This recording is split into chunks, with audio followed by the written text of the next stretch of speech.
പ്രൈസറോ കർത്താവിന്റെ അതിപരിശുദ്ധമായി നാം വാഴ്ത്തപ്പെടട്ടെ. ഈ നല്ല സമയത്ത് ഓർത്ത് ദൈവത്തെ സ്തുതിക്കുകയും വാഴ്ത്തുകയും ചെയ്യുന്നു. വിവിധ സ്ഥലങ്ങളിൽ രാജ്യങ്ങളുമായിരുന്ന ദൈവത്തിന്റെ വചനം കേൾക്കുന്ന എല്ലാ പ്രിയപ്പെട്ടവർക്കും കർത്താവായ യേശു ക്രിസ്തുവിന്റെ വിലയേറിയ നാമത്തിലെ സ്നേഹവന്ദനം. അല്പസമയത്തെ ദൈവവചന ചിന്തയ്ക്കായി ഒരു ദൈവവചന ഭാഗം വായിക്കുന്നു. ലൂക്കോസ് എഴുതിയ സുവിശേഷം 10-ാം അധ്യായം അതിന്റെ 42-ാമത്തെ വാക്യം. എന്നാൽ അല്പമേ വേണ്ടൂ, അല്ല ഒന്ന് മതി. മറിയ നല്ല അംശം തിരഞ്ഞെടുത്തിരിക്കുന്നു, അത് ആരും അവളോട് അപഹരിക്കുകയുമില്ല. വളരെ അനുഗ്രഹിക്കപ്പെട്ട നല്ല തിരുവെഴുത്താണ് വായിച്ചത്. ഹല്ലേലൂയ. ലൂക്കോസിന് വിശേഷം 10-ാം അധ്യായം അതിന്റെ 38 മുതൽ 42 വരെ ഉള്ള വാക്യങ്ങൾ വളരെ പ്രാധാന്യമുള്ളതാണ്. അവിടെ എന്താണ് എഴുതിയിരിക്കുന്നത്? സ്തോത്രം. ഹല്ലേലൂയ. പിന്നെ അവൻ യാത്ര പോകുകയിൽ അവൻ ഒരു ഗ്രാമത്തിൽ എത്തി. മാർത്ത എന്നു പേരുള്ള ഒരു സ്ത്രീ അവനെ വീട്ടിൽ കൈക്കൊണ്ടു. അവൾക്ക് മറിയ എന്ന സഹോദരി ഉണ്ടായിരുന്നു. അവൾ കർത്താവിന്റെ കാൽക്കൽ ഇരുന്ന് അവന്റെ വചനം കേട്ടുകൊണ്ടിരുന്നു. മാർത്തയോ വളരെ ശുശ്രൂഷയിൽ കുഴങ്ങിയിട്ട് അടുക്കൽ വന്ന്, കർത്താവേ, എന്റെ സഹോദരി ശുശ്രൂഷയ്ക്ക് എന്നെ തനിച്ചു വിട്ടിരിക്കുന്നതിൽ നിനക്ക് വിചാരമില്ലയോ? എന്നെ സഹായിപ്പാൻ അവളോട് കൽപ്പിച്ചാലും എന്ന് പറഞ്ഞു. കർത്താവ് അവളോട്, മാർത്തയെ മാർത്തയെ, നീ പലതിനെ ചൊല്ലി വിചാരപ്പെട്ടും മനം കലങ്ങിയും ഇരിക്കുന്നു. എന്നാൽ അല്പമേ വേണ്ടൂ. ഹല്ലേലൂയ. അല്ല ഒന്ന് മതി. മറിയ നല്ല അംശം തെരഞ്ഞെടുത്ത് ഇരിക്കുന്നു. അവൾ എന്റെ കാൽക്കലിരുന്ന് വചനം ശ്രദ്ധിക്കുന്നു. Praise the Lord. അതേപോലെ നമ്മൾ കർത്താവിന്റെ കാൽക്കലിരുന്ന് ദൈവവചനം കേൾക്കുകയും നല്ല അംശമായിരിക്കുന്ന കർത്താവിനെ നല്ല അംശം വചനം തെരഞ്ഞെടുത്ത് നമ്മൾ ഈ ഭൂമിയിൽ ജീവിച്ചാൽ നമ്മുടെ ജീവിതത്തിൽ വളരെ സമാധാനം ഉണ്ടാകും. Praise the Lord. നമുക്കറിയാം, വിശ്രമിക്കുവാൻ ഒരുപാട് അവസരങ്ങൾ ദൈവം നമുക്ക് നൽകുന്നുണ്ടെങ്കിലും നമ്മുടെ പല വിശ്രമങ്ങളും നമ്മൾ വളരെ ദുർവിനിയോഗം ചെയ്യുകയാണ്. വിശ്രമിക്കുവാൻ തന്ന സമയങ്ങളിൽ നമ്മൾ ദൈവത്തോട് ചേർന്ന് നിന്ന് പ്രാർത്ഥിക്കുകയും ദൈവത്തിനെ ധ്യാനിക്കുകയും ദൈവിക കൂട്ടായ്മയുടെ ഭാഗമായി മാറുമ്പോഴാണ്, ദൈവത്തോടടുത്ത് വസിക്കുമ്പോഴാണ് ദൈവപ്രസാദം നമ്മൾ ഉണ്ടാകുന്നത്. വലിയ അപ്പം കർത്താവിന്റെ പാദപീഠത്തിലിരുന്ന് അല്ലെങ്കിൽ മറിയ വചനം കേട്ടതുപോലെ നമ്മളും ആ ദൈവത്തിന്റെ പാദപീഠത്തിൽ ഇരിക്കാൻ കഴിയണം. എന്നാൽ മാർത്തയോ സഹോദരിയെ മറിയ കർത്താവിന്റെ കാൽക്കൽ ഇരുന്നു അത് കണ്ടിട്ട്, അവന്റെ വചനം കേൾക്കുന്ന കണ്ടിട്ട് മറ്റവൾ ജോലിഭാരങ്ങളുണ്ട്. മാർത്ത ജോലിഭാരങ്ങൾ വളരെ കുഴങ്ങിയിട്ട് പലതിനെ കുറിച്ച് വിചാരപ്പെട്ടും മനം കലങ്ങിയും ഇരിക്കുക. ഹല്ലേലൂയ. ആ ഒരു പരാതി പരിഭവമാണ് മാർത്ത വന്ന് യേശുവിനോട് പറയുമ്പോൾ യേശു പറയുന്നത്, മറിയ നല്ല അംശം തെരഞ്ഞെടുത്തു. Praise the Lord. നമുക്കറിയാം, കഴിഞ്ഞ ജൂൺ ജൂലൈ മാസത്തിൽ കേരളത്തിൽ ശക്തമായി മഴ പെയ്യേണ്ടതാണ്. എന്നാൽ ആ മഴയെല്ലാം മറ്റ് വടക്കേന്ത്യ സംസ്ഥാനങ്ങളിലേക്ക് പോവുകയും അവിടെ വളരെ ശക്തമായ രീതിയിൽ മഴ പെയ്ത് വളരെ വെള്ളക്കെട്ടും പ്രളയങ്ങളുണ്ടായി വളരെ നാശം വിതച്ചു വന്ന് വടക്കേന്ത്യയുടെ പല സംസ്ഥാനങ്ങളെ കുറിച്ച് കാണുമ്പോൾ നമുക്കറിയാം. എന്നാൽ ജൂൺ ജൂലൈ മാസത്തിൽ മഴ നിന്നെങ്കിലും ഹല്ലേലൂയ, ആഗസ്റ്റ് മാസം 1-ാം തീയതി ആയപ്പോഴത്തേക്ക് എന്ത് ചെയ്തു? 2018 ഉണ്ടായതുപോലെ തന്നെ വലിയ പ്രളയം നമ്മുടെ കേരളത്തിൽ സംഭവിച്ചു. ഹല്ലേലൂയ. നമുക്കറിയാം, താഴ്ന്ന പ്രദേശങ്ങൾ, കേരളത്തിന്റെ താഴ്ന്ന പ്രദേശങ്ങൾ, തിരുവനന്തപുരം, കൊല്ലം, അതുപോലെ തന്നെ ആലപ്പുഴയും കോട്ടയം, അതുപോലെ പത്തനംതിട്ട ജില്ല, അതുപോലെ താഴ്ന്ന പ്രദേശം, അതുപോലെ മലയിടിക്കൊണ്ടും അതുപോലെ വെള്ളക്കെട്ട്, റാന്നിയൊക്കെ വെള്ളത്തിൽ മൂടി. ഹല്ലേലൂയ. അനവധി സ്ഥലങ്ങളിൽ വളരെ നാശനഷ്ടങ്ങൾ സംഭവിച്ചു. കാലാകാലങ്ങളിൽ ഓരോരോ പ്രതിസന്ധികൾ, പ്രതികൂലങ്ങൾ കടന്നു വരുമ്പോഴും മനുഷ്യൻ ദൈവത്തെ അറിയുന്നതിന് പകരമായി മനുഷ്യൻ ദൈവത്തിന് അകന്നു പോവുകയാണ്. ഹല്ലേലൂയ. മനുഷ്യൻ ഇന്നത്തെ കാലഘട്ടത്തിൽ ലോകമോഹങ്ങൾക്ക് അധീനരായി പാപത്തിൽ വശീകരിക്കപ്പെട്ടിട്ട് കർത്താവിന്റെ പാദപീഠത്തിലിരുന്നും വചനം കേൾക്കുന്നതിന് പകരമായി അവർ സാത്താനെ അനുഗമിച്ചുകൊണ്ടിരിക്കുന്നു. Praise the Lord. പ്രകൃതിയെ നിയന്ത്രിക്കുന്നതിന്, പ്രകൃതിയെ സൃഷ്ടിച്ചവന് ദൈവമാണ്. ഈ അണ്ടഘടാകത്തെ നിയന്ത്രിക്കുന്ന അഖിലാണ്ടത്തിന്റെ ഉടയവൻ, ഈ ബ്രഹ്മാണ്ടത്തെ മുഴുവൻ അടക്കി ഭരിക്കുന്ന ദൈവമാണ്. അവൻ കാറ്റിനെയും കടലിനെയും ശാസിച്ചു, അത് അനങ്ങി അടങ്ങാതിരുന്നത് പോലെ നമ്മുടെ ദൈവത്തിന് എല്ലാം ചെയ്യുവാൻ കഴിയും. പക്ഷേ മനുഷ്യൻ ദൈവത്തിന്റെ പാദപീഠത്തിലിരുന്ന് മറിയ വചനം കേട്ടതുപോലെ ഒരു നല്ല അംശം തിരഞ്ഞെടുപ്പാൻ കഴിയാതെ ഈ മാർത്തയെപ്പോലെ പലതിനെക്കുറിച്ച് വിചാരപ്പെട്ട് മനം കലങ്ങി മനുഷ്യൻ ലോകത്തിലേക്ക് ഇറങ്ങിപ്പോകുമ്പോൾ ദൈവത്തിന്റെ ന്യായവിധിക്കരം വെളിപ്പെടും. നിങ്ങൾ തിരിച്ചറിയണം. രക്തം ചെയ്യാം. ഹല്ലേലൂയ. ഞാൻ വളരെ പ്രാർത്ഥിക്കുന്ന വ്യക്തിയാണ്. മറ്റുള്ളവർക്ക് വേണ്ടി നിങ്ങളെ ധരിപ്പിക്കാനും ഞാൻ പ്രാർത്ഥനക്കാരനാണെന്ന് പറയാനല്ല ഞാൻ പറഞ്ഞത്. ഞാൻ വളരെ കഷ്ടം സഹിക്കുന്നത് എനിക്ക് വേണ്ടി പ്രാർത്ഥിക്കുന്നതിന് കാരണമുണ്ട്. ഞാൻ ഒരുപാട് കഷ്ടങ്ങളിലൂടെ വിശ്വാസത്തിൽ കടന്നു വന്നയാളാ. എന്റെ കഴിഞ്ഞകാല ജീവിതം ഒരുപാട് പാപത്തിൽ നിറയപ്പെട്ട് ദൈവമില്ലാതെ കർത്താവിന്റെ പാദപീഠം എന്താണ്, നല്ല അംശം എന്താണ്, എന്താണ് തിരഞ്ഞെടുക്കുന്നതെന്ന് അറിയാതെ ലോകത്തിന്റെ മാലിന്യങ്ങൾ ചണ്ടിക്കൂമ്പാരങ്ങൾ വീട് കിടന്നൊരു കാലഘട്ടം എനിക്കുണ്ട്. എന്നെ അറിയാവുന്നവർക്കെല്ലാം അറിയാം. എന്നാൽ ഞാൻ എന്റെ ജീവിതത്തിലേക്ക് ദൈവത്തിന്റെ ന്യായവിധിയുടെ കരം വെളിപ്പെട്ട് കഴിഞ്ഞപ്പോൾ എന്റെ മുമ്പും ബിംബും എല്ലാം അടഞ്ഞു, ഇടവും വലവും എല്ലാം അടഞ്ഞു. മിസ്രൈമിൽ നിന്ന് പുറപ്പെട്ടു വന്ന് ഇസ്രായേൽക്ക് മുമ്പിൽ ചെങ്കടലും പിന്നോട്ട് ഫറവോനിന് ഇടത്തോട്ടും വലത്തോട്ടും പോകാൻ കഴിയാതെ അവർ ഭാരപ്പെട്ട ഒരു ചെങ്കടൽ കരിയിൽ എത്തി നിൽക്കുന്നത് പോലെ ഞാനും വന്നു നിന്ന സമയമുണ്ട്. അവിടെ വെച്ചാണ് ദൈവത്തിന്റെ പാദപീഠത്തിൽ ഇരിപ്പാനും ദൈവത്തിന്റെ വചനം തിരഞ്ഞെടുക്കുവാനും നല്ല അംശമായിരിക്കുന്ന കർത്താവിനെ എന്റെ ജീവിതത്തിലേക്ക് കൂട്ടുവാൻ നല്ല അംശമായിരിക്കും വചനം എന്റെ ഹൃദയത്തിന്റെ ഭാഗമായി എന്റെ ജീവിതത്തിന്റെ ഭാഗമാക്കി മാറ്റാൻ ശ്രമിച്ചപ്പോഴാണ് ഞാൻ അന്നുവരെ അനുഭവിച്ചിട്ടില്ലാത്ത ദൈവിക സമാധാനം എനിക്ക് അനുഭവിക്കാൻ കഴിഞ്ഞത്. അതുകൊണ്ട് എന്നെ കേൾക്കുന്ന പ്രശ്നം, ഞാൻ പറയുന്ന കാര്യങ്ങൾ ഇന്ന് കേരളം മുഴുവൻ പാപത്തിന്റെ വശീകരണത്തിൽ വീട് കഴിഞ്ഞല്ലോ. കേരളം മുഴുവൻ പാപത്തിലാണ്. എവിടെ നോക്കിയാലും മനുഷ്യനെ നശിപ്പിക്കുന്ന, കുടുംബങ്ങളെ നശിപ്പിക്കുന്ന, കുടുംബ ജീവിതത്തെ തകർക്കുന്ന അനവധി അല്ലെ ജട്ടികമായ പ്രവൃത്തികൾ ഇവിടെ നടന്നുകൊണ്ട് യഥാർത്ഥത പെരുകുന്നു, അസന്മാർഗ്ഗം പെരുകുന്നു. ദൈവം വെറുക്കുന്ന പാപങ്ങൾ, മനുഷ്യന് സുബോധമില്ല, എല്ലാ മേഖലയിലും ലഹരികൾ കടിമയായി മനുഷ്യൻ ചെയ്തു കൂട്ടുന്ന ഹീനവും നീച്ചവും നികഷ്ടമായ പ്രവൃത്തികൾ എല്ലൊരിയ മനുഷ്യൻ ദൈവത്തോടും മനുഷ്യരോടും അല്ലൊരിയ സ്തോത്രം യാതൊരു ബഹുമാനമില്ലാതെ, പരസ്പരം ബഹുമാനമില്ലാതെ ഭൂമിയിൽ മാതാപിതാക്കളെ ബഹുമാനമില്ലാതെ മുൻപിലെ അനുസരിക്കുക തന്റെ ഇഷ്ടപ്രകാരം ജീവിക്കുന്ന ജനം അല്ലേ. അതുകൊണ്ട് അതൊക്കെ എന്താണ്, ഇതുപോലുള്ള ദുരന്തങ്ങളൊക്കെ വരുമ്പോൾ നമ്മൾ നിലവിളിച്ചതുകൊണ്ട് കാര്യമാകുന്നില്ല. നിലവിളിച്ച് ഈ സമയം മാത്രം നമ്മൾ ദൈവത്തെ അന്വേഷിച്ചാൽ പോരാ, നമ്മൾ അവനോട് കൂടെ ഇരിക്കണം. മനുഷ്യന്റെ കാര്യം എങ്ങനെയാണ്, ആവശ്യം വരുമ്പോൾ മാത്രം മതി അവന് ദൈവത്തെ. അവന്റെ ആവശ്യം കഴിഞ്ഞു കഴിയുമ്പോൾ ദൈവത്തെ വേണ്ട.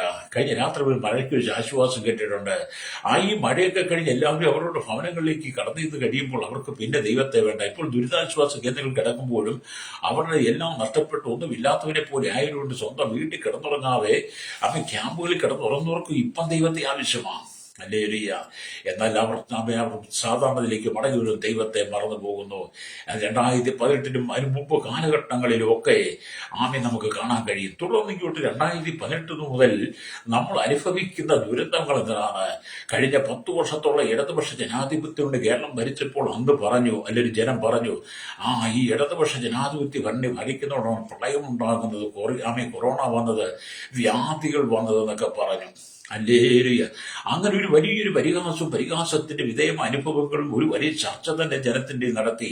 ജനം പറഞ്ഞൊരു മാറ്റം വേണം, പുതിയൊരു ഗവൺമെന്റ് വന്നാൽ ഹല്ലേലൂയ ഇതെല്ലാം മാറിപ്പോകും. അത് ജനത്തിന്റെ ആഗ്രഹം പോലെ ഒരു പുതിയ ഗവൺമെന്റ്, UDF ഗവൺമെന്റ് അധികാരത്തിൽ വന്നു. എന്താണ് സംഭവിച്ചത്? ഇപ്പൊ എന്താണ്? ഇടതുപക്ഷം ഇരുന്നോട്ടാണ് പ്രളയം ഉണ്ടായത്. ഇപ്പൊ UDFന്റെ കാലത്ത് എന്താ നടക്കുന്നത്? എന്നെ കേൾക്കുന്ന ശ്രോതാവേ, ഞാനും നിങ്ങൾ ഈ ഭൂമി ജീവിക്കും, നമ്മൾ ഇവർ ബുദ്ധിഹീനരായി മാറരുത്, ബുദ്ധി കെട്ടവരായി മാറരുത്, ബുദ്ധി ഭ്രമം പിടിച്ചവനെ പോലും നമ്മൾ സംസാരിക്കരുത്. പ്രകൃതിയെ നിയന്ത്രിക്കുന്നത് ഇവിടുത്തെ LDF UDF ഇവിടുത്തെ BJP അല്ല. പ്രകൃതിയെ നിയന്ത്രിക്കുന്നത്, പ്രകൃതിയുടെ മേൽ അധികാരമുള്ളവൻ, എണ്ണകണ്ടാത്തതിന്റെ അധികാരമുള്ള കർത്താവ് യേശു ക്രിസ്തുവ. കർത്താവിന്റെ ഹിതം മാത്രമേ നടക്കുകയുള്ളൂ. അതുകൊണ്ട് ഗവൺമെന്റ് ഏത് മാറി മാറി ഭരിച്ചാലും അവർക്ക് പ്രളയത്തെ ഒന്നും നിയന്ത്രിക്കാൻ പറ്റത്തില്ലെന്നാണ് ഞാൻ പറഞ്ഞത്. അല്ലാതെ നമ്മൾ ഈ മാറി എന്നീ കൊഞ്ഞനം കുത്തി കാണിക്കരുത്. എല്ലാവരും ഇപ്പൊ എന്താ ഇവിടുത്തെ സ്ഥിതി? ഇപ്പൊ എന്തോ ചെയ്തു ഇവിടുത്തെ ജനങ്ങള്? ഇപ്പൊ ഇവിടുത്തെ ഗവൺമെന്റ് എന്ത് ചെയ്തു? അവർക്കെല്ലാത്തിനും പരിമിതികളുണ്ടെന്ന്, എല്ലാത്തിനും പരിമിതികളുണ്ട്. അവർ ചെയ്യാവുന്നതൊക്കെ ചെയ്യും. ദുരിതാശ്വാസ ക്യാമ്പുകൾ തുറക്കും, മെഡിസിനും ഭക്ഷണകാര്യങ്ങളും കൊടുക്കും. ദുരിതാശ്വാസം പ്രവർത്തിക്കാൻ ദുരന്ത നിവാരണ സേന, പോലീസിനെ, എല്ലാ സർക്കാർ സ്ഥാപനങ്ങളിലും എല്ലാവരും, പിന്നെ പൊതുജനെല്ലാവരും പ്രവർത്തിക്കുക, അവരെ ലാഭോളം. പക്ഷേ അതിന്മേൽ അധികാരമുള്ളൊരു ദൈവമുണ്ട്, നമ്മൾ മനസ്സിലാക്കണം. അതുകൊണ്ട് നമ്മൾ ഈ ഓരോരോ പ്രശ്നങ്ങളുണ്ടാകും, ഗവൺമെന്റുകളെ മാറി മാറി കുറ്റപ്പെടുത്തുന്നതിനേക്കാൾ ഉപരിയായി നാം ദൈവത്തിലേക്ക് മടങ്ങി വരണം. അതാണ് ഞാൻ പറഞ്ഞതിന്റെ കാര്യം. നമ്മൾ മാറി മാറി ഓരോ പ്രശ്നം, ഇനിയിപ്പം മഴ കഴിഞ്ഞ് മറ്റൊരു ദുരിതം വരും, ഗവൺമെന്റിനെ കുറ്റം പറഞ്ഞിട്ടോ ജനത്തെ കുറ്റം പറഞ്ഞിട്ടോ കാര്യമില്ല. എന്തുകൊണ്ടാണ്? മനുഷ്യന്റെ പാപം പെരുകി, മനുഷ്യന്റെ അകൃത്യങ്ങൾ പെരുകി, മനുഷ്യൻ ദൈവത്തിൽ നിന്ന് അകന്നുപോയി. ഒരു ദുരന്തം വിതയ്ക്കത്തക്ക നിലയിൽ മനുഷ്യന്റെ ജീവിതം പാപം കൊണ്ട് പെരുകിക്കൊണ്ട് ഇനി എന്നെ കേൾക്കുന്ന മാതാവി, പിതാ, ശ്രോതാവി, നീ ദൈവത്തിലേക്ക് മടങ്ങി വാ. കുറ്റം പറഞ്ഞു നടക്കാതെ ദൈവത്തിലേക്ക് മടങ്ങി വന്നാൽ ദൈവം നമ്മോട് കരുണ കാണിക്കും. അവൻ മനസ്സരിയുള്ള പിതാവാണ്, അവൻ കരുണയുള്ള പിതാവാണ്. അവൻ പുരുഷാരത്തെ ഇടയില്ലാത്ത ആടുകളെ പോലെ കണ്ട് അവരെ കുറിച്ച് മനസ്സരിഞ്ഞു വന്ന. അതുകൊണ്ട് മറിയ കർത്താവിന്റെ പാദപീഠത്തിന് വചനം കേട്ടതുപോലെ, അവൾ നല്ല അംശം തെരഞ്ഞെടുത്തതുപോലെ, എന്നെ കേൾക്കുന്ന സ്വാഭാവിക കേരളത്തിലും ഭാരതത്തിലും ലോക രാജ്യങ്ങളിലുള്ള എല്ലാ ജനത്തോടും ഞാൻ പറയട്ടെ, നിങ്ങൾ നല്ല അംശം തെരഞ്ഞെടുക്കണം. പിന്നെ വടക്കേന്ത്യയിൽ ഒരുപാട് ഇടത്ത് പ്രളയങ്ങളുണ്ടായി. ചൈനയിൽ വലിയ ഭൂകമ്പം ഉണ്ടായി, പ്രളയം ഉണ്ടാക്കി.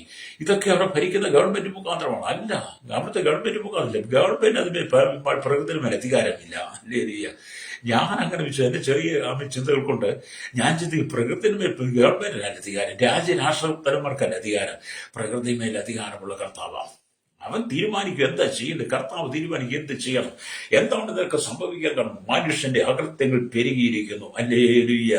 അതുകൊണ്ട് നാം മാനസാന്തരം മടങ്ങി വന്ന് പ്രാർത്ഥിക്കണം. കഴിഞ്ഞ രാത്രി, കഴിഞ്ഞ മുമ്പത്തെ രാത്രി, കഴിഞ്ഞ പകലും ഒരു ചൊരിയുന്ന മഴയത്ത് അനവധി നാശനഷ്ടങ്ങൾ സംഭവിച്ചു. നിങ്ങൾ എത്ര പേര് പ്രാർത്ഥനയ്ക്കായി കൂടി വന്നു? നഷ്ടപ്പെട്ടു. കേരളത്തിന് വേണ്ടി, ഭാരതത്തിന് വേണ്ടി, ലോക രാജ്യങ്ങൾ കണ്ണീരുടെ മുഴങ്കാലി മടക്കി പ്രാർത്ഥിക്കുമെന്ന് നിങ്ങൾ എത്ര പേര് തയ്യാറായി? എവിടെയെല്ലാം പ്രാർത്ഥന നടന്നു? ഏതെല്ലാം സഭകൾ പ്രാർത്ഥിച്ചു? ഏതെല്ലാം ദൈവദാസന്മാർ, ഏതെല്ലാം സൗകര്യമാർ, ഏതെല്ലാം പള്ളി പുരോഹിതന്മാർ ചോദിക്കട്ടെ, നിങ്ങൾ എവിടെല്ലാം പ്രാർത്ഥിച്ചു? അല്ലേ? നിങ്ങൾക്ക് അങ്ങനെ പ്രാർത്ഥന യോഗത്തെ വിളിച്ചു കൂട്ടാൻ കഴിഞ്ഞോ? നിങ്ങൾക്ക് ദൈവത്തിന് മുഴങ്കാലം മുടക്കി പ്രാർത്ഥിക്കാൻ, കർത്താവ് ഞങ്ങളുടെ കേരളത്തെ രക്ഷിക്കണമേ, ഭാരതത്തെ രക്ഷിക്കണമേ, ലോക രാജ്യങ്ങളെ രക്ഷിക്കണമേ, ഞങ്ങളുടെ ജനത്തിന്റെ ജീവന സ്വത്തിന് സംരക്ഷണം കൊടുക്കുവാൻ ഓരോ രാജ്യത്തിന്റെ ഭരണ സംവിധാനങ്ങളുണ്ടെങ്കിലും അതിലെല്ലാം പരിമിതികളുണ്ട്. കർത്താവ് ഈ പ്രകൃതിയെ നിയന്ത്രിക്കുന്ന ദൈവമേ, ഈ പ്രകൃതിയോട് കനിവ് തോന്നണമേ, ഈ പ്രളയത്തോട് കരുണ തോന്നണമേ, ഞങ്ങളുടെ ജനത്തോട് കരുണ തോന്നണമേ. അവരുടെ ജീവന സ്വത്തിന് സംരക്ഷണം കൂടെ അങ്ങ് മാത്രമേ ഉള്ളൂ. അവരുടെ പാപങ്ങൾ ക്ഷമിക്കണമേ, അവരുടെ അകൃത്യങ്ങൾ ക്ഷമിക്കണമേ എന്ന് പറഞ്ഞ് നിങ്ങൾ എത്ര പേര് പ്രാർത്ഥിച്ചു? ഞാൻ പ്രാർത്ഥിച്ചവൻ. അതുകൊണ്ടാണ് ഞാൻ നിങ്ങളോട് പറയുന്നത്. എനിക്ക് ശക്തമായിട്ട് പറയാൻ കഴിയും. ഹല്ലേലൂയ. അതുകൊണ്ട് എന്നെ കേൾക്കുന്ന പ്രശ്നിക്കുന്ന മനുഷ്യന്റെ വിശ്രമ ജീവിതത്തെ അവന് വേണ്ടതുപോലെ ഉപയോഗിക്കാൻ കഴിയാതെ അവനെ ദുർവിനിയോഗം ചെയ്യുന്നു. ഹല്ലേലൂയ. നിങ്ങൾ 8 മണിക്കൂർ പണിയെടുക്കണം. ചിലരൊക്കെ 12 മണിക്കൂർ പണിയെടുക്കുന്നുണ്ട്. അത് ചെയ്യേണ്ട സ്ഥലങ്ങളുണ്ട്. അത് പണിയെടുക്കുന്ന സമയം പണിയെടുക്കണം. നിങ്ങൾക്ക് വിശ്രമിക്കാനായി ദൈവം സമയം തരുന്നുണ്ട്. നിങ്ങൾക്ക് വിശ്രമിക്കുവാനായി ദൈവം സമയം തരുമ്പോൾ ആ വിശ്രമ സമയത്ത് നിങ്ങൾ ദൈവത്തോട് ചേർന്നിരിക്കണം. ഈ വിശ്രാമത്തിന്റെ വഴിയെക്കുറിച്ച് മാർത്തയ്ക്ക് അറിയില്ല. അവളുടെ ഹൃദയം പലതരം വിചാരങ്ങളാൽ അലയടിച്ചുകൊണ്ടിരിക്കുക. യേശുവിന്റെ പാദപീഠത്തിലിരുന്ന് വചനം കേൾക്കുന്ന മറിയെക്കുറിച്ചും അവളുടെ ആ വിശ്രമത്തെക്കുറിച്ചും മാർത്തയ്ക്ക് അറിയില്ല. അല്ലേ? അങ്ങനെ തന്നെയാ ഇന്നും ദൈവത്തിന്റെ പാദപീഠത്തിൽ വചനം കേൾക്കുന്നവരുടെ വിശ്രമത്തെക്കുറിച്ച്, അവരുടെ സന്തോഷത്തെക്കുറിച്ചും പ്രത്യാശയത്തെക്കുറിച്ചും അറിയാത്ത അനവധി ആളുകൾ നമ്മുടെ ഭവനത്തിൽ അടക്കമുണ്ട്. പ്രിയ ശ്രോതാവി, ഹല്ലേലൂയ. അപ്പം അടുക്കള ജോലിയെക്കുറിച്ചുള്ള വിചാരവും കുടുംബഭാരത്തിൽ ഉണ്ടാകുന്ന വിചാരവും അവളുടെ സമാധാനത്തെ നഷ്ടപ്പെടുത്തി. മാർത്തങ്ങ അടുക്കളയിലെ ജോലി, കുടുംബഭാരത്തെക്കുറിച്ചുള്ള ചിന്തയുടെ സമാധാനം നഷ്ടപ്പെടുത്തി ആകുല ചിന്തയോടെ യേശുവിന്റെ അടുക്കൽ വന്ന് പിറുപിറുത്തുകൊണ്ട് വഴക്കിടുവാൻ തയ്യാറായി. വാർത്തയെ ആകുല ചിന്തയോടെ വിവിധ ചിന്തകളാൽ മനസ്സും അടുത്ത് തകർത്ത് ഉള്ളിൽ ഭയങ്കര പിറുപിറുപ്പോടെ വരിക യേശുവിന്റെ അരികിലേക്ക്. അവളുടെ ഒറ്റ ലക്ഷ്യം മറിയ അല്ലെങ്കിൽ യേശുവിന്റെ പാദപീഠത്തിൽ വചനം കേൾക്കുന്നു. അവൾ നന്നായിട്ട് വിശ്രമിക്കുന്നു. ഞാൻ മാത്രം അടുക്കളയിൽ കിടന്ന് പണിയെടുക്കുന്നു. വന്ന യേശുവിനെ ശിഷ്യന്മാരെയും തൃപ്തിയാക്കണം, അവർക്ക് വേണ്ടതെല്ലാം ഉണ്ടാക്കണം. അങ്ങനെ പിറുപിറുപ്പോടെ യേശുവിന്റെ അരികിലേക്ക് വരികയാ. കർത്താവ്, എന്റെ സഹോദരി ശുശ്രൂഷയ്ക്ക് എന്നെ തനിച്ച് വിട്ടിരിക്കുന്നതിൽ നിനക്ക് വിചാരമില്ലയോ? എന്നെ സഹായിപ്പാൻ അവളോട് കൽപ്പിച്ചാലുമെന്ന് മാർത്ത യേശുവിനോട് പറയാം. ഹല്ലേലൂയ. അപ്പോഴാണ് യേശു പറയുന്നത്, മാർത്തിയെ, നീ പലതിനെ ചൊല്ലി വിചാരപ്പെട്ടും മനം കലങ്ങിയും ഇരിക്കുന്നു. എന്നാൽ അല്പം വേണ്ടു, അല്ല ഒന്നു മതി. മറിയ നല്ല അംശം തെരഞ്ഞെടുത്തിരിക്കുന്നു. നമ്മൾ നല്ല അംശമായിരിക്കും കർത്താവിൽ തിരഞ്ഞെടുക്കണം. അപ്പൊ ഈ വചനം പറയുമ്പോൾ നമുക്ക് മനസ്സിലാക്കാൻ കഴിയുന്നത് യേശു ബേഥാനിലെ മറിയുടെ വീട്ടിൽ എന്നുള്ളതാണ്. ഹല്ലേലൂയ. യോഹന്നാന്റെ 11:1 പറയുന്ന ബേഥാനിയെ തന്നെയാണ് ഈ മാർത്തിയുടെ മാർത്തിയുടെ ബേഥാനിയ തന്നെയാണിത്. മാർത്തിയുടെ പേര് ആദ്യം പറഞ്ഞിരിക്കുന്നതിനാൽ അവളാണ് വീട്ടുകാരിയായ മൂത്തവൾ. അവളാണ് ആ വീട്ടിലെ മൂർത്തയാളാണ് മാർത്ത. അതുകൊണ്ടാണ് പേര് ആദ്യം പറയുന്നത്. ഹല്ലേലൂയ, സ്തോത്രം, ഹല്ലേലൂയ. ചിലർ നമുക്ക് വായിക്കാൻ മറിയ കാൽക്കലിരുന്നു എന്ന് പറഞ്ഞാൽ അവളൊരു ശിക്ഷ എന്ന നിലയിൽ ഇരുന്ന് സ്തോത്രം അവളുടെ ശിക്ഷ എന്ന നിലയിൽ യേശുവിന്റെ പാദപീഠത്തിലിരുന്നു. മാർത്ത വീട്ടിലെ ഉത്തരവാദിത്തമുള്ളവരും മറിയ ഒരു ശിക്ഷ എന്ന നിലയിലും യേശുവിന്റെ പാദപീഠത്തിലിരുന്നു. മാർത്ത ശിഷ്യന്മാരെയും കർത്താവിനെയും സൽക്കരിക്കാൻ വേണ്ടി ഈ സമയം പാടുപെടുകയായിരുന്നു. പരാതിക്കാരിയായി വന്ന മാർത്തയുടെ ശുശ്രൂഷയെ കർത്താവ് ആദരിച്ചുകൊണ്ട് അവളെ അവിടെ അങ്കലാപ്പിനെ ആശ്വസിപ്പിക്കുക. അപ്പം മാർത്ത വളരെ പരാതിയായിട്ട് വരിക. അവളുടെ ആ പരാതി യേശു കേട്ടിട്ട് അവളെ ആശ്വസിപ്പിക്കുക മാർത്തയെ. ഹല്ലേലൂയ. അപ്പൊ സഹോദരിമാരെ ഈ നിലയിൽ ഹല്ലേലൂയ, സ്തോത്രം, അല്ലെങ്കിൽ ഭാരപ്പെടാൻ ഇടവരുത്തുന്നതിനാൽ അല്ലെങ്കിൽ വരുത്തിയാൽ അവർ മാർത്തയെ പോലെ മറ്റുള്ളവരെ സ്തോത്രം മറ്റുള്ളവരുടെ ദുർമുഖം കാണിക്കുന്നവരായി തീരും. ഇന്നും ഈ കുടുംബത്തിലായിരുന്നാലുമേ ഈ ഭവനത്തിൽ എടുക്കേണ്ട ജോലി എല്ലാവരും കൂടി എടുത്തില്ലെങ്കിൽ ഒരാൾ തന്നെ കിടന്ന് കഷ്ടപ്പെട്ട മാർത്തി പോലെ കഷ്ടപ്പെട്ടാല് അവളുടെ പരാതിയും പരിഭവങ്ങളും എല്ലാം അവളുടെ ദുർമുഖം മറ്റുള്ള കാണേണ്ടി വരും. അതുകൊണ്ട് നിങ്ങൾക്ക് വിശ്രമിക്കുവാൻ തന്നിരിക്കുന്ന സമയം നിങ്ങൾ മറിയെപ്പോലെ നല്ല അംശം തിരഞ്ഞെടുത്തുകൊണ്ട് നിങ്ങൾ ഒന്നിച്ച് ദൈവസന്നിധി വചനം കേൾക്കുകയും വായിക്കുകയും പഠിക്കുകയും പ്രാർത്ഥിക്കുകയും ധ്യാനിക്കുകയും ചെയ്യുമ്പോഴാണ് ദൈവപ്രവർത്തി നിങ്ങളുടെ ജീവിതത്തിൽ വെളിപ്പെടുന്നത്. അല്ലെങ്കിൽ നിങ്ങൾ മാർത്തയെ പോലെ പിറുപിറുപ്പുകാരായി മാറും. അല്ലേലിയ. അപ്പോഴാണ് യേശു പറയുന്നത് ആമീൻ അലിയം ഒന്നു മതി അല്ലേ എന്ന് പറയുന്നത്. ഒന്നു മതി എന്ന് കർത്താവ് പറയുന്നത് ഒരു കറി മതി എന്ന അർത്ഥത്തിലാണെന്ന് ചിലർ പറയാറുണ്ട്. ഒന്ന് മതി എന്ന് പറയുന്നത് കർത്താവ് പറയുന്നത് ചില ഒരു ഭക്ഷണമൊക്കെ ഒരു കറി മതി, ഒരുപാട് കറി. ഈ വീട്ടിലേക്ക് ആൾക്കാർ വരുമ്പോൾ ആമയും കാണില്ലേ, അവർക്ക് എന്ത് കൊടുക്കണം, എന്തെല്ലാം കറി ഉണ്ടാക്കണം, എന്തെല്ലാം ഭക്ഷണമാണ് അവർക്ക് എന്താണ് ഇഷ്ടം എന്ന് പറഞ്ഞ് പലതിനെ കുറിച്ച് വീട്ടിലെ സഹോദരിമാര് ഭാരപ്പെടുന്ന കാണില്ലേ. കർത്താവ് പറയുന്ന അനുസരിച്ച് ചില വേദപണ്ഡിതാക്കൾ രേഖപ്പെടുത്തുന്ന ഒരു കറി മതി എന്നാണ് രേഖപ്പെടുത്തിയിരിക്കുന്നത് പറയാറുണ്ട്. കർത്താവിനെ അല്ലെങ്കിൽ ആദരിക്കുക എന്നതാണ് ഒരൊറ്റ കാര്യം മതി എന്നുള്ളത്. അല്ലേലിയ. അവിടെ വീട്ടിലുള്ള ചോറുണ്ടാക്കുന്നതോ ശിഷ്യന്മാർക്ക് ഉപ്പേരി ഉണ്ടാക്കുന്നതോ പായസം ഉണ്ടാക്കുന്നതോ സാമ്പാർ ഉണ്ടാക്കുന്നതോ കറികൾ ഉണ്ടാക്കുന്നതിനെ കുറിച്ച് അല്ല ഇവിടെ പറയുന്നത്. അല്ല ഒന്ന് മതി എന്ന് പറയാം. ഒന്ന് മതി എന്ന് പറയുന്നത് കർത്താവിനെ ആദരിക്കുക എന്നുള്ളതാണ്. മറിയ നല്ല അംശം തെരഞ്ഞെടുത്ത് അവന്റെ പാദപീഠത്തിൽ വചനം കേട്ടതുപോലെ അതെ ഒന്നു മതി, നീ എന്റെ പാദപീഠത്തിൽ വന്നിരിക്കെ, എന്റെ പാദപീഠത്തിൽ വന്നിരുന്ന് മറിയെ പോലെ വചനം കേട്ടാൽ, അല്ലെങ്കിൽ നീ എന്നെ ആദരിക്കുന്നെങ്കിൽ നിന്റെ മുഖത്തെ നിന്റെ ജീവിതത്തിലെ നിന്റെ പരിഭവങ്ങൾ മാറിപ്പോകും. അതിന് പറയാൻ കാരണമുണ്ട്. അപ്പം മാർത്തയ്ക്ക് ഇവിടെ ഒന്ന് ചിന്തിക്കാമായിരുന്നു. 5 അപ്പം കൊണ്ട് 5000 പേരെ പോറ്റിയവൻ, അവിടെ സ്ത്രീകൾക്കും കുട്ടികൾക്കും തീർന്ന് ശേഷിച്ച 12 കൊട്ട വട്ടി നിറച്ചെടുത്തവൻ, അല്ലേല് 7 അപ്പം കൊണ്ട് 4000 പേരെ പോറ്റി 7 വട്ടി നിറച്ചെടുത്തവൻ. അല്ലേലിയ. ഇത്ര മഹാത്ഭുതം ചെയ്ത ദൈവത്തിന് ആമീൻ യേശു കർത്താവിന് മാർത്തിയുടെയും മറിയുടെയും വീട്ടിൽ യേശുവും ശിഷ്യന്മാരും വന്നു കഴിഞ്ഞപ്പോൾ അവരെ കുറിച്ച് ആകുലപ്പെടേണ്ട കാര്യമില്ല, ഭാരപ്പെടേണ്ട കാര്യമില്ല. 5000 പോറ്റിയവൻ, അല്ലേലിയ, 4000 പോറ്റിയവന് ഈ ഭവനത്തിൽ ഞങ്ങളെയും അവിടെ വന്നിരിക്കുന്ന ശിഷ്യന്മാരെ പോറ്റുവാൻ ശക്തനാണ് യേശുവെന്ന് മാർത്തി ഒന്ന് വിചാരിച്ചിരുന്നെങ്കിൽ അല്ലേലിയ അവളുടെ പിറുപിറുപ്പ് മാറിപ്പോയനെ. അതുകൊണ്ട് കർത്താവ് പറയുന്നത് ഒരു കറിയോ ഒരു സാമ്പാറോ ഒന്നും അല്ല മക്കളെ ഇവിടെ കാര്യം. പരിഭാഷ ചില വേദപണ്ഡിതാക്കൾ അങ്ങനെ രേഖപ്പെടുത്തിയിട്ടുണ്ട്. അതല്ല അവിടുത്തെ പ്രാധാന്യം. ഒന്നും മതി എന്ന് കർത്താവ് മതി. അല്ലേലിയ. മാർത്തി, നിനക്ക് അധികം ഒന്നും ചിന്ത വേണ്ട. ഞാൻ ഇവിടെ ഉണ്ടല്ലോ, ഞാൻ ജീവന്റെ ഒപ്പമായി ഇവിടെ ഉണ്ട്. മരുഭൂമിയിൽ 40 വർഷം പിതാക്കന്മാർക്ക് മന്ന കൊടുത്തവൻ ഞാനാ. ആ മന്നയായ ഞാൻ ഇവിടെ ഇരിക്കുമ്പോൾ നീ എന്തിനാണ് പലതിനെ കുറിച്ച് വിചാരപ്പെടുന്നത്? ഞാനും എന്റെ ശിഷ്യന്മാരും കൂടെ നിന്റെ ഭവനത്തിൽ എത്തിയിട്ടുണ്ടെങ്കിൽ എനിക്ക് ഇവന്റെ ശിഷ്യന്മാർക്കും നിനക്കും നിന്റെ കുടുംബത്തിലുള്ളവർക്കും ഇഷ്ടംപോലെ മൃഷ്ടാനുഭോജനം, ഇഷ്ടംപോലെ ഭക്ഷണം തരുവാൻ എനിക്ക് കഴിവുണ്ട്, എനിക്ക് പറ്റും. അല്ലേലൂയ. നീ എന്നെ കുറിച്ച് അറിഞ്ഞതില്ല, നീ എന്നെ കുറിച്ച് കേട്ടതില്ല, നീ എന്നെ കുറിച്ച് വിചാരിച്ചതില്ല, നീ എന്നെ കുറിച്ച് വേണ്ടതുപോലെ ചിന്തിച്ചില്ല, നിനക്ക് വേണ്ടതുപോലെ മനസ്സിലാക്കാൻ പറ്റിയില്ല. അതുകൊണ്ടല്ലേ മറിയ നല്ല അംശം തെരഞ്ഞെടുത്തിന്റെ പാദപീഠത്തിൽ ഇരുന്നത് കണ്ടപ്പോൾ നീ പലതി ചുറ്റി വിചാരപ്പെട്ടും മനക്കരകി വിരിക്കുന്നത്. നമ്മൾ ഒന്ന് ചിന്തിച്ചാൽ പോരെ. അല്ലേലൂയ. നമ്മൾ ഒന്ന് മതി, കർത്താവ് മതി. അല്ലേലൂയ. അല്ല പലതിനെ കുറിച്ച് നമ്മൾ ചിന്തിക്കേണ്ട കാര്യമില്ല. അതുണ്ടാക്കണം, ഇതുണ്ടാക്കണം, ഇവിടെ പോണം, ഇവിടെ പോണം, എന്ത് ചെയ്യണം, അങ്ങനത്തെ വേണ്ട. കർത്താവ് പറഞ്ഞു 40 വർഷം മരുഭൂമിയിൽ പിതാക്കന്മാരെ പോറ്റിയതാ. 40 വർഷം മരുഭൂമിയിൽ പിതാക്കന്മാർക്ക് മന്ന കൊടുത്തു. ദൈവദൂതന്മാർ കഴിക്കുന്ന ഭക്ഷണം കൊടുത്തവനാ. അല്ലേലൂയ. അവരെ കാട്ടുപോത്തിന്റെ കൊമ്പുകൾക്ക് ബലമുള്ളവനാക്കി മാറ്റിയവനാണ് ഞാൻ. അല്ലേലൂയ. അവർക്ക് നിരന്തോറും കാളപ്പക്ഷിയെ കൊടുത്തവനാ ഞാൻ. മാത്രമല്ല അനുദിന ജീവിതത്തിന് അവർക്ക് ഇഷ്ടംപോലെ കുടിക്കുവാനും അല്ലേലൂയ കുളിക്കുവാനും അവരുടെ ആവശ്യമുള്ള വെള്ളം പാറയെ പിളർന്നു കൊടുത്തവനാ ഞാൻ. അല്ലേലൂയ. മരുഭൂമിയിൽ എന്നെ അനുഗമിച്ച ജനത്തെ അപ്പം കൊടുത്ത് തൃപ്തിപ്പെടുത്തിന ഞാൻ. ജീവന്റെ അപ്പമാണ് നിന്റെ ഭവനത്തിലിരിക്കുന്നത്. സ്വർഗത്ത് നിറഞ്ഞു വന്ന ജീവന്റെ അപ്പമാണ് ഞാൻ. ഞാനാണ് നിന്റെ പാദപീഠം, ഞാനാണ് നിന്റെ സന്നിധിയിൽ വന്നിരിക്കുന്നത്. അതുകൊണ്ട് ജീവന്റെ അപ്പമായിരിക്കുന്ന, നിത്യജീവനായിരിക്കുന്ന, നിത്യ സന്തോഷമായി, നിത്യ സമാധാനമായിരിക്കുന്ന വീരനാം ദൈവം, അത്ഭുത മന്ത്രി, സമാധാന പ്രഭു, സ്തോത്രം, അത്ഭുത മന്ത്രിയായിരിക്കും ദൈവമാണ് ഞാൻ. നീ എന്റെ അരികിൽ വന്നിരുന്നാൽ നീ പലതിനെ കുറിച്ച് വിചാരപ്പെട്ട് മനം കലങ്ങി പോകേണ്ട വാർത്തേ.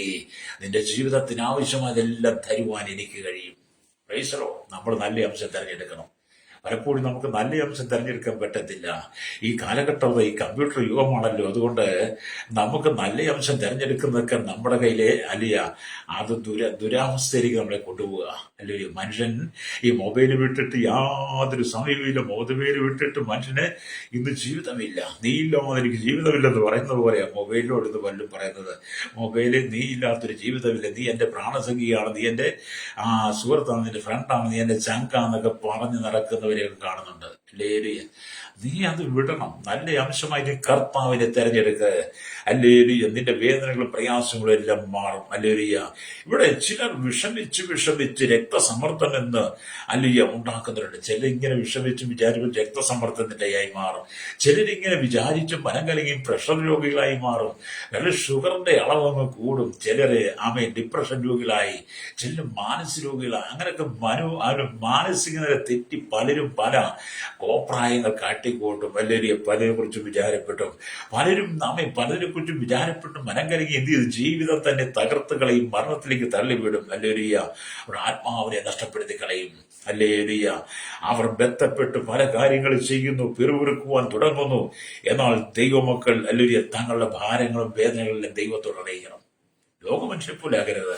നമ്മൾ പലതിനെ കുറിച്ച് ബന്ധപ്പെട്ട് മനകരയും ചിന്തിച്ചും നമ്മൾ തന്നെ ഒരു രോഗിയായി മാറരുത്.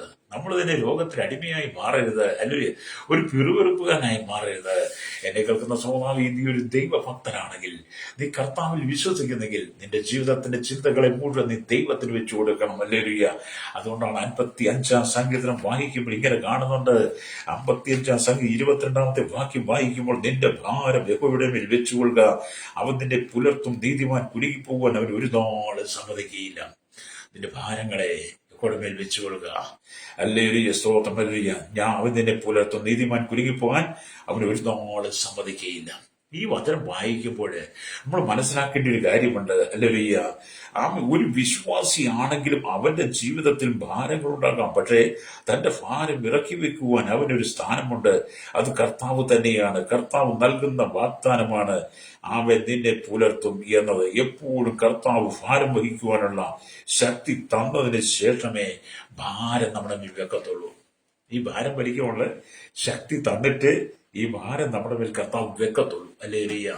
അവൻ നമ്മുടെ ജീവിതത്തിൽ ഭാരങ്ങളേറെ കടന്നു വരുമ്പോൾ, പ്രതികൂലങ്ങളേറെ കടന്നു വരുമ്പോൾ, പ്രശ്നങ്ങളെ കൊണ്ട് നമ്മൾ മനം തകർന്നു പോകുമ്പോൾ, പലതിനെ കുറിച്ച് വിചാരപ്പെട്ടും മനം കലങ്ങിയിരിക്കുന്നത് എന്നെ കേൾക്കുന്ന മാതാപിതാ, നിന്റെ ജീവിതത്തെ നീ ഒടുക്കിക്കളയാതെ, ജീവിതത്തെ നീ നശിപ്പിച്ച് കളയാതെ, ഹല്ലേലൂയ, നമ്മുടെ ഭാരം ചുമക്കുന്നവനായിരിക്കുന്ന യേശുവിന്റെ കരങ്ങളിലേക്ക് നീ ആ ഭാരത്തെ ഏൽപ്പിച്ചിട്ട് അവന്റെ പാദപീഠത്തിൽ ഇരിക്കുന്നെങ്കിൽ, അവന്റെ വചനം കേൾക്കുന്നെങ്കിൽ എന്റെ ഹൃദയത്തിന് വളരെ വിശ്രമം ഉണ്ടാകും. നമ്മള് ഈ വിശ്രാമം എന്നൊക്കെ പറയുമ്പോഴേ രാപകലില്ലാതെ പണിയെടുത്തിട്ട് വൈകിട്ട് നമ്മുടെ ഈ ക്ഷീണിച്ച ജഡമായിട്ട് വന്ന്, അല്ലെങ്കിൽ നമ്മൾ ഒരുപാട് എന്തെങ്കിലും ജോലിയൊക്കെ ചെയ്തിട്ട് ക്ഷീണിച്ച് ജഡമായിട്ട് വന്നൊരു സ്വസ്ഥമായിട്ട് ഇരിക്കുമ്പോൾ ഒരു വിശ്രാമമാ എല്ലാം കഴിഞ്ഞല്ലോ സ്വസ്ഥത. ഇതിനേക്കാളെല്ലാം വിശ്രാമം എവിടെ വേണ്ടിയെന്നറിയാവോ? നമ്മുടെ ശരീരത്തിന്റെ ഇടത്തിലൊക്കെ വിശ്രമം ആവശ്യം. പക്ഷേ ഈ വിശ്രമം നമുക്ക് യഥാർത്ഥമായി അനുഭവിക്കാൻ നമ്മുടെ ഹൃദയത്തിനകത്ത് വിശ്രമം ഉണ്ടാകണം. നമ്മുടെ ഹൃദയത്തിന്റെ അന്തർഭാഗത്താം വിശ്രാമം എന്ന് പറയുന്ന ആ അനുഭവം വെളിപ്പെട്ടാൽ അത് നമ്മുടെ ശരീരത്തിൽ നിറയും. അല്ലേലൂയ. ഹൃദയത്തിനകത്ത് വിശ്രമം വന്ന് നിന്റെ ശരീരത്തിന്റെ ബലഹീനതകളെ നീ മറന്നുപോകും. അല്ലേലൂയ. ഹൃദയത്തിന്റെ അന്തർഭാഗത്ത് ഈ വിശ്രമം കർത്താവിൽ നിന്ന് പ്രാപിക്കണം. അതുകൊണ്ട് യേശു പറഞ്ഞു, നിന്റെ ഭാരം എന്റെ മേൽ വെച്ചു കൊടുക്കുക. അല്ലേലൂയ. അപ്പോസ്തലൻ പൗലോസ് പറയുകയാണ്, അല്ലേലൂയ, 1 പത്രോസ് 5:7, അവൻ നിങ്ങൾക്കായി കരുതാകിയാൽ നിങ്ങളുടെ സകല ചിന്താകുലവും നടുവിൽ ഇട്ടുകൊണ്ട് പത്രോസ് പറയുക. എന്താണ് പറയുന്നത്? അല്ലേലൂയ. 1 പത്രോസ് 5:7, അവൻ നിങ്ങൾക്കായി കരുതാകിയാൽ നിങ്ങളുടെ സകല ചിന്താകുലവും അവന്റെ മേലിട്ടുകൊള്ളുകയും. നമുക്ക് വേണ്ടി കരുതുവാൻ ഈ ഭൂമിയിൽ ആരാണുള്ളത്?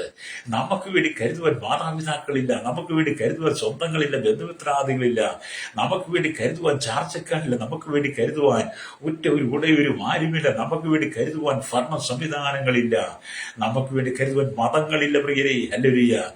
ആമേൻ. മനുഷ്യന്റെ ജീവിതത്തിന് ആവശ്യമായത് കരുതുവാൻ യഹോവയായി ദൈവത്തിന് പഴയ നിയമത്തിൽ കഴിഞ്ഞെങ്കിൽ പുതിയ നിയമത്തിലേക്ക് വരുമ്പോൾ നമ്മുടെ ജീവിതത്തിന് ആവശ്യമായ നന്മകൾ തരുവാൻ കരുതുവാൻ യേശു മാത്രമേ ഉള്ളൂ.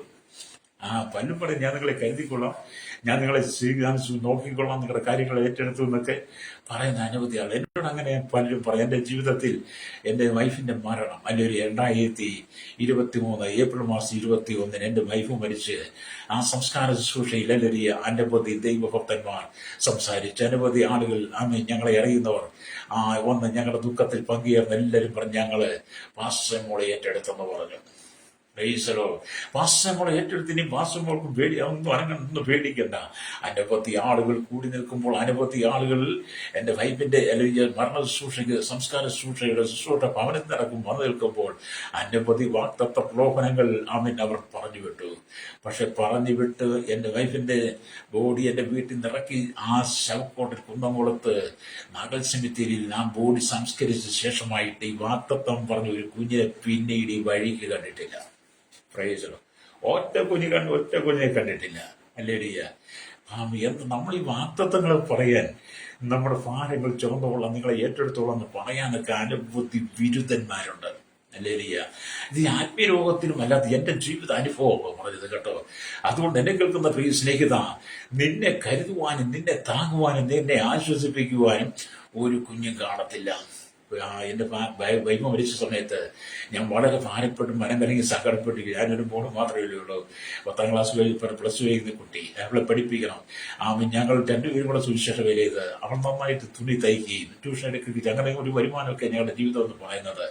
അതെല്ലാം നഷ്ടപ്പെട്ട് കഴിഞ്ഞ് ജീവിതത്തിൽ ഒറ്റപ്പെട്ടു കഴിഞ്ഞപ്പോൾ ഒരുപാട് ചിന്തകൾ എൻ്റെ ഉള്ളിൽ കടന്നു. ഞാൻ ഭാരപ്പെട്ടു. അല്ലെങ്കിൽ ഇനി എന്ത് ചെയ്യും, ഇനി എന്ത് ചെയ്യും? വാർത്തയെപ്പോലെ പറഞ്ഞതിനെ കുറിച്ചും വിചാരപ്പെട്ടും മനക്കടങ്ങി. അങ്ങനെയുള്ള സന്ദർഭങ്ങളിൽ അല്ലെങ്കിൽ പിടിച്ചു നിന്ന് കർത്താവിലൂടെ ആ സന്ദർഭങ്ങൾ എന്നെ വിദേശത്ത് ദൈവദാസൻ വിളിച്ചു. അല്ലെങ്കിൽ ആ ദൈവദാസൻ വിളിച്ച് പല പ്രാവശ്യം വിളിച്ച് സംസാരിച്ച് അദ്ദേഹം ഓരോ കാര്യങ്ങളൊക്കെ പറഞ്ഞാൽ വളരെ വിശ്വസിച്ചു.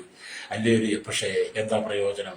അങ്ങനെ ഞങ്ങൾ പ്രയലൻ പണ്ട് തൊട്ടേ കൊറോണയ്ക്ക് മുമ്പേ പ്രയലൻ കൊണ്ടായിരുന്നു. അങ്ങനെ പ്രയലിൽ പങ്കെടുത്തുകൊണ്ട് സൗകര്യങ്ങളെ വിളിച്ച് പാസ്റ്റർ നമുക്ക് പ്രയലൻ തുടങ്ങാം, പാസ്റ്റർ ഒരു ആശ്വാസമാകും. ഞാനത് സമ്മതിച്ചു. അങ്ങനെ പ്രയലൻ തുടങ്ങിയപ്പോൾ ഞാൻ തുടങ്ങി എല്ലാവരും പ്രാർത്ഥിച്ച് ഞാൻ ഇവിടെ ലീഡ് ചെയ്യുമ്പോൾ എന്നെ ദേവദാസൻ വീണ്ടും വിദേശത്ത് വിളിച്ചു. അദ്ദേഹം വിളിച്ചുകൊണ്ട് ഞാൻ ഫോൺ എടുത്തി പാസ്റ്റർ പ്രയലനെ ഞാനിപ്പം വിളിക്കാൻ പറഞ്ഞു. അദ്ദേഹം പിണങ്ങി ദേഷ്യപ്പെട്ടു പോയി. പിന്നീട് ഞാൻ പല ആവർത്തി അദ്ദേഹത്തെ വിളിച്ചു, പല പ്രാവശ്യം മെസ്സേജ്. അദ്ദേഹം എന്നെ ഇതിന് വൈരാഗ്യത്തോട് അദ്ദേഹമൊക്കെ നമ്മളൊന്ന് ചിന്തിക്കാം. ദൈവമക്കൾ പോലും പലപ്പോഴും നമുക്കെതിരെ മാറും. അല്ലേലൂയ, രക്തജയം. ഞാൻ എൻ്റെ ജീവിതത്തിൽ അനുഭവിച്ച കാര്യം കേട്ടോ. അത് ഇവിടെ പത്രോസ് പറയാം, അവൻ നിങ്ങൾക്ക് ആര് മനുഷ്യനല്ല, ഇവിടുത്തെ അധികാരികളല്ല, അല്ലേലൂയ, ഇവിടുത്തെ സഭാ നേതാക്കന്മാരല്ല, അവൻ കർത്താവായ യേശു ക്രിസ്തു. അവൻ നിങ്ങൾക്കായി കരുതുന്നെങ്കിൽ നിങ്ങളുടെ സഖിയുടെ ചിന്താകുലവും അവന് മേലിട്ടുകൊള്ളുകയും. എന്നെ കേൾക്കുന്നവരെ ഞാൻ എൻ്റെ അനുഭവം ജീവിതം പങ്കുവെച്ചതാ. അല്ലേലൂയ. അതുകൊണ്ട് നമ്മുടെ കർത്താവ് മറിയ നല്ല അംശം തെരഞ്ഞെടുത്തതുപോലെ മാർത്ത അതിനെക്കുറിച്ച് വിചാരപ്പെട്ട് മനം കലങ്ങി. എന്നാൽ കർത്താവ് പറയാ, അല്ല ഒന്ന് മതി, അല്ലേ ഒന്ന് മതി. സ്തോത്രം. അല്ലേ, നമുക്ക് കർത്താവ് മതിയെന്ന്. നമുക്ക് കർത്താവ് നമ്മോട് കൂടെ ഉണ്ടെങ്കിൽ ഈ ലോകം മുഴുവൻ ഇളകി വന്നാൽ ഇടിഞ്ഞു വന്നാലും നമ്മൾ ഭാരപ്പെടേണ്ട. അല്ലേ? പക്ഷെ മനുഷ്യൻ കർത്താവിനെ വിട്ടു. കർത്താവ് വേണ്ട, മനുഷ്യൻ ലോകത്തിന് മതി. അങ്ങനെ ലോകം അല്ലേലൂയ, മനുഷ്യൻ ലോകം മതി, ലോകത്തിന് മനുഷ്യനും മതി. അല്ലേലൂയ. കർത്താവിനെ വേണ്ട, കർത്താവിനെ വിട്ട് മനുഷ്യൻ ലോകത്തെയും ലോകത്തിലുള്ളതിനെയും മനുഷ്യനെ തിരഞ്ഞെടുത്തപ്പോൾ ദൈവത്തിന്റെ ന്യായവിലക്കരം വിവിധ മേഖലയിൽ പ്രകൃതിയിലൂടെ ഒക്കെ ദൈവം വെളിപ്പെടുത്താൻ തുടങ്ങി. ഇനിയെങ്കിലും നമ്മൾ മാനസാന്തരപ്പെട്ട് മടങ്ങി വരണം. അല്ലേലൂയ. ഞാൻ ഈ കേരളത്തിലെ ഞാൻ ഈ മെസ്സേജ് പറയാൻ നിൽക്കുന്ന മുമ്പ് അനവധി സമയം ഞാൻ ദൈവസ്നേഹം പ്രാർത്ഥിച്ചു. അല്ലേലൂയ. ഞാൻ 3 മണിക്ക് എൻ്റെ പ്രാർത്ഥന തുടങ്ങുന്നത് ഒരുപാട് പ്രാർത്ഥിച്ചു. കേരളത്തിലെ 14 ജില്ലകളെ ഓർത്ത് പ്രാർത്ഥിച്ചു. എനിക്കറിയാം കേരളത്തിന്റെ ദുരന്ത മേഖലകളെ അറിയാം, താഴ്ന്ന പ്രദേശ ജില്ലകളെ അറിയാം, താഴ്ന്ന സ്ഥലങ്ങൾ ഉൾപ്പെട്ട മേഖല കൂടുതലുള്ളവരെ അറിയാം. അല്ലേലൂയ. അതുകൊണ്ട് ഞാൻ പ്രാർത്ഥിച്ചു. പുഴകളും നദികളും ഡാമുകളും അതുപോലെ ഇന്ത്യയുടെ വിവിധ സംസ്ഥാനങ്ങൾ ലോക രാജ്യങ്ങളെയൊക്കെ ഓർത്ത് പ്രാർത്ഥിച്ചു. കർത്താവേ, ഈ ദുരന്തത്തിന് ഞങ്ങളുടെ ജനത്തെ വിടിവിക്കണമേ. ഭാഷയോ ജാതിയോ മതമോ നിറവോ വണ്ണമോ പണമോ പാരമ്പര്യമോ ഒന്നും അല്ല കർത്താവേ, എല്ലാം ഞങ്ങളുടെ മക്കളാ. അല്ലേലൂയ.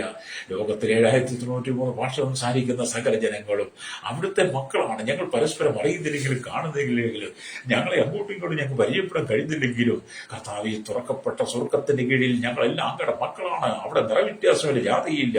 അവിടെ ഞങ്ങളോട് കരുണ കാണിക്കണം. പ്രകൃതിയോട് ദൈവം ഇടപെടണമേ, പ്രകൃതിയെ നിയന്ത്രിക്കണമേ, കാറ്റിനെയും കടലിനെയും ശാസിച്ച ദൈവമേ എല്ലാത്തിനെയും നിയന്ത്രിക്കണമേ, ഒരു ആശ്വാസം വിശ്രാമം നൽകണമെന്ന് ഞാൻ പ്രാർത്ഥിച്ചിട്ട് ഈ മെസ്സേജൊക്കെ പറയാൻ തന്നെ നിൽക്കുന്നത് കേട്ടോ. അതുകൊണ്ട് എനിക്കൊരു സമാധാനമുണ്ട്. ഞാൻ പ്രാർത്ഥിച്ചിട്ട് ചെയ്യുന്നതുകൊണ്ട് എനിക്ക് എല്ലാത്തൊരു സമാധാനമുണ്ട്. ഞാൻ മറ്റുള്ളവർക്ക് വേണ്ടി പ്രാർത്ഥിക്കാതെ ഇടിവി നിൽക്കാതെ ഞാൻ എന്തെല്ലാം ശുശ്രൂഷ ചെയ്താലും എൻ്റെ മനസ്സിനൊരു സമാധാനമില്ല. അല്ലേലൂയ. എൻ്റെ മനസ്സിന്റെ സമാധാനം എന്ന് പറയുന്നത് മറ്റുള്ളവർക്ക് വേണ്ടി പ്രാർത്ഥിക്കുക എന്നുള്ളതാണ്. എനിക്ക് ഒരുപാട് പണം കിട്ടുന്നതിലല്ല സന്തോഷം. ഒരുപാട് പണം കിട്ടുന്നതിൽ, ഒരുപാട് എനിക്ക് പണം തന്നെ ആൾക്കാർ സഹായിക്കുന്നതിലോ ഞാൻ ഒരു കോടീശ്വരനാന്ന് പറയുന്നതിനകത്തോ ഒന്നുമല്ല. നിങ്ങളെപ്പോലെ അന്നന്നത്തെ ഉപജീവന മാർഗം മാത്രം അന്വേഷിച്ച് ജീവിക്കുന്ന ഒരു വ്യക്തി എന്ന നിലയിൽ അന്നന്നത്തെ ദിവസം കഴിഞ്ഞു പോകണമെന്നുള്ള ചിന്തിച്ച് എൻ്റെ ജീവിതം മുന്നോട്ട് കൊണ്ടുപോകുമ്പോൾ എൻ്റെ ജീവിതത്തിലെ ഏറ്റവും വലിയ സന്തോഷം എന്ന് പറയുന്നത് മറ്റുള്ളവർക്ക് വേണ്ടി പ്രാർത്ഥിക്കുക എന്നുള്ളതാണ്. പ്രൈസലോ. മറ്റൊരാൾക്ക് വേണ്ടി, ഞാൻ താമസിക്കുന്ന കേരളത്തിലെ ജനത്തിന് വേണ്ടി, 3.25 കോടി ജനത്തിന് വേണ്ടി, തലമുറകൾക്ക് വേണ്ടി, എണ്ണത്തിൽപ്പെടാത്ത അന്യസംസ്ഥാന തൊഴിലാളികൾക്ക് വേണ്ടി, ഇന്ത്യയിലെ 29 സംസ്ഥാനങ്ങൾക്കകത്തായി 6 ലക്ഷം ഗ്രാമങ്ങളിലെ 7 കേന്ദ്രപ്രദേശങ്ങളിൽ ജീവിക്കുന്ന ജനം, അല്ലേലൂയ, ആ ജനത്തിന് വേണ്ടി പ്രാർത്ഥിക്കുന്നതാണ് എൻ്റെ സന്തോഷം. നമ്മുടെ ലോകരാജ്യം 7 ഭൂഖണ്ഡങ്ങൾ 800 കോടിയധികം ജനമുണ്ട്. തലമുറകൾ എണ്ണത്തിൽപ്പെടാത്തവരുണ്ട്. ഭരണ സംവിധാനം, മതമുണ്ട്. എല്ലാ വിഭാഗക്കാരും കുറിച്ച് പ്രാർത്ഥിക്കുന്നതാണ് എൻ്റെ ജീവിതത്തിൽ ഏറ്റവും വലിയ സന്തോഷം, ഭാഗ്യം എന്നൊക്കെ പറയുന്നത്. അത് കഴിഞ്ഞിട്ട് എനിക്ക് വേറെ എന്ത് സന്തോഷം? അതുകൊണ്ടാണ് എൻ്റെ ജീവിതം ഞാൻ സന്തോഷമായി പിടിച്ചു നിൽക്കുന്നത്. നിങ്ങളെപ്പോലെ ദുഃഖങ്ങളുണ്ട്, കണ്ണുനീരുകളുണ്ട്, വിലാപങ്ങളുണ്ട്, വേദനകളുണ്ട്. ആമേ മാർത്ത പലതിനെ കുറിച്ച് വിചാരപ്പെട്ട് മനം കലങ്ങിയത് എനിക്കും, പലതിനെ കുറിച്ച് വിചാരപ്പെട്ട് മനം കലങ്ങി പിറുപിറുക്കുവാൻ എനിക്കും കഴിയും. കർത്താവ് പറഞ്ഞു, അല്ല, ഒന്ന് മതി, നിനക്ക് എന്നെ മതി. എന്നോട് കർത്താവ് പറയുന്നത്, നിനക്ക് എന്നെ മതി, നിനക്ക് ഞാൻ മതി, യേശു മതി എന്നിരിക്കുന്ന കർത്താവ് പറയുമ്പോൾ എനിക്ക് പലതിനെ കുറിച്ചൊരു ചിന്തയില്ല. അതെ, എനിക്ക് യേശു മറിയ നല്ല അംശം യേശുവിനെ തെരഞ്ഞെടുത്തതുപോലെ, അല്ലെങ്കിൽ നല്ല അംശം ദൈവത്തിന്റെ പതിനെ തെരഞ്ഞെടുത്തതുപോലെ, ഇന്നുപോലെ എന്നെ കേൾക്കുന്ന മാതാവേ, പിതാവേ, ശ്രോതാവേ, സ്നേഹിത, നീ നല്ല അംശമായിരിക്കുന്ന കർത്താവിനെ തെരഞ്ഞെടുക്കുന്നെങ്കിൽ നിന്റെ ജീവിതത്തിനകത്തെ ദുരന്തങ്ങളെ മാറ്റിത്തരുവാൻ, നിന്റെ കുടുംബത്തിന്റെ പ്രതിസന്ധി മാറ്റിത്തരുവാൻ, നീ അനുഭവിക്കുന്ന, നീ കടന്നു പോകുന്ന കണ്ണുനീർ കടലിനെ മാറ്റി അതിനെ ജലാശയമാക്കി തീർക്കും, മുൻപഴയാൽ അനുഗ്രഹപൂർണ്ണമാക്കി തീർക്കുവാൻ യേശുവിന് കഴിയും. നിന്റെ കഷ്ടതയെ ദൈവം മാറ്റും, നിന്റെ സങ്കടത്തെ ദൈവം മാറ്റും, നിന്റെ ദുഃഖത്തെ മാറ്റും. കഴിഞ്ഞ കാലങ്ങളിൽ രാത്രിയുടെ യാമങ്ങളിൽ ഹൃദയമൊരുക്കി പ്രാർത്ഥിച്ചില്ലേ? അനവധി തവണ നീ കണ്ണുനീരോടെ കരഞ്ഞിട്ടില്ല? നിനക്ക് കിടക്കയെ കണ്ണുനീർ കൊണ്ട് നീ നനച്ചിട്ടില്ലേ? അല്ലെങ്കിൽ എന്നെ ആര് സഹായിക്കും, എന്നെ ആര് ആശ്വസിപ്പിക്കും, എനിക്ക് എവിടെ ഒരു സഹായം കിട്ടും, എനിക്ക് വഴിയുടെ തുറക്കുമെന്ന് ഓർത്താൻ ഭാരപ്പെട്ട നിമിഷങ്ങളില്ലേ ശ്രോതാവി, സഹോദര, സഹോദരി? എന്നാൽ ഇത് കേൾക്കാൻ പരിശുദ്ധാത്മാവ് പറയുന്നത്, അവൻ നിങ്ങൾക്കായി കരുതാകിയാൽ നിങ്ങളെ സകല ചിന്താകുലം അവന്റെ മേൽ ഇട്ടുകൊള്ളുകയും. മാർത്തിയെ, നീ പലതിനെ കുറിച്ച് വിചാരപ്പെട്ട് മനം കലങ്ങി ഇരിക്കുന്നത് പോലെ ഇരിക്കാതെ, എന്നെ കേൾക്കുന്ന സഹോദര, സഹോദരി, നീ കർത്താവിന്റെ പാദപീഠത്തിലേക്ക് പോവാ. അവന്റെ സന്ധി വചനം കേൾക്ക്, അവന്റെ സന്നി കാലുപടക്കി പ്രാർത്ഥിക്ക്. സ്നേഹവാനായി ദൈവത്തിന്റെ ജീവിതത്തിനകത്ത് അത്ഭുതം ചെയ്യും. ഹല്ലേലൂയ. ഇതുപോലെ ഞാൻ ഈ ദൈവത്തിന്റെ വചനം പറയുമ്പോൾ കഷ്ടതയുടെ തീച്ചുള്ളിൽ കടന്നു പോകുന്ന ചിലരോടൊക്കെ പറയട്ടെ, ആമി പ്രതിസന്ധി കടന്നു പോകുന്ന ചിലരോട് പറയട്ടെ, ദൈവം നിന്റെ കുടുംബത്തെ മാനിക്കാൻ പോവുക, ദൈവം നിന്റെ കുടുംബത്തെ ഉയർത്താൻ പോവുകയാണ്. ഈ കടന്നു പോകുന്ന പ്രതിസന്ധികളിൽ ഒരു ഉയർച്ച ദൈവം തരാൻ പോവുകയാണ്.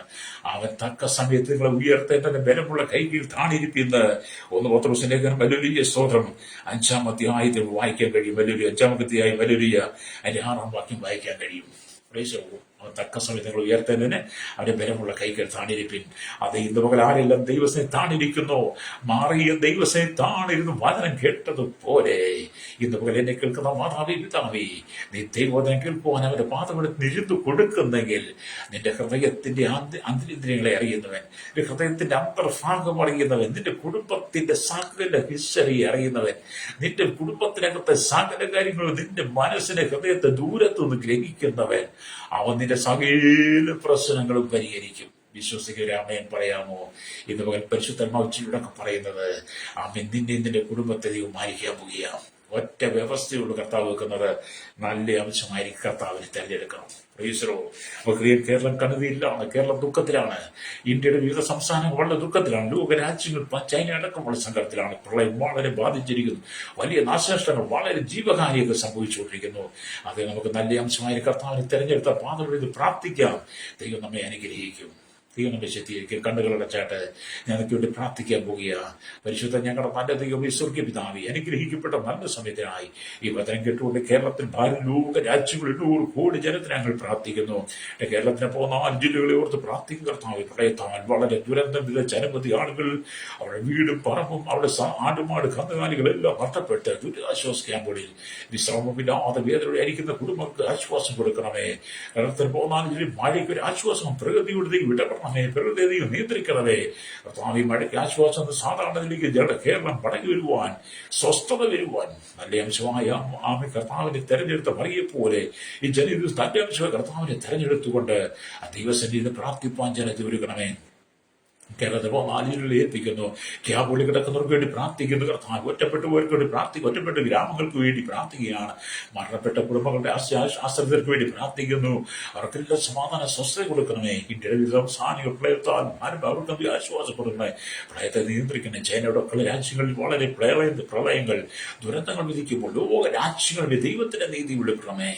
കർത്താവ് ജനത്തിന് വേണ്ടി ഇന്ന് വാർക്കാനും മധ്യസ്ഥയും പക്ഷപാതം ചെയ്യുമ്പോൾ അത്ഭുതം ചെയ്യണം. അതുപോലെ വിവിധ വിഷയങ്ങളെ ഭാരപ്പെട്ട് മനങ്ങളിൽ കടന്നു പോകുന്ന ആമേ ജീവിതത്തിൽ നിരവധി വിഷയങ്ങൾ വെച്ച് പ്രാർത്ഥിക്കുന്നവരുണ്ട്. അവിടെ എല്ലാ വിഷയത്തിലും സമാധാന സ്വസ്ഥത കൊടുക്കണമേ. കുടുംബത്തിനൊക്കെ ഐക്യത കൊടുക്കണമേ. ഹല്ലേലൂയ. ആമേ കർത്താവ് മറിയുടെ നല്ല അംശമായിരിക്കുന്ന കർത്താവിനെ തെരഞ്ഞെടുത്തുകൊണ്ട് കർത്താവ് ജനം ദൈവസന്നിധി കർത്താവ് കൃപ കൊടുക്കണമെന്ന് പ്രാർത്ഥിക്കുന്നു. അല്ല ഒന്ന് പതി ആമേ മറിയ നല്ല അംശം തെരഞ്ഞെടുത്തിരിക്കുന്നു. അത് അവളോട് ആരും അവഹിക്കുകയില്ലെന്ന് കർത്താവ് പറഞ്ഞതുപോലെ ഇതുപോലെ കർത്താവ് വിചാരത്തിരിക്കുകയാണ്. ശൈശവത്തിൽ ബാലിക്രവുമായി യുവരത്തിൽ വാർദ്ധക്യമായിരിക്കും എല്ലാവരെയും ദൈവങ്ങളെ ഏൽപ്പിക്കുന്ന സകല മുഖത്ത് വിടുക യേശു ക്രിസ്തുവിന്റെ വലിയ നാമത്തിൽ തന്നെ. ആമേൻ, ആമേൻ, ആമേൻ.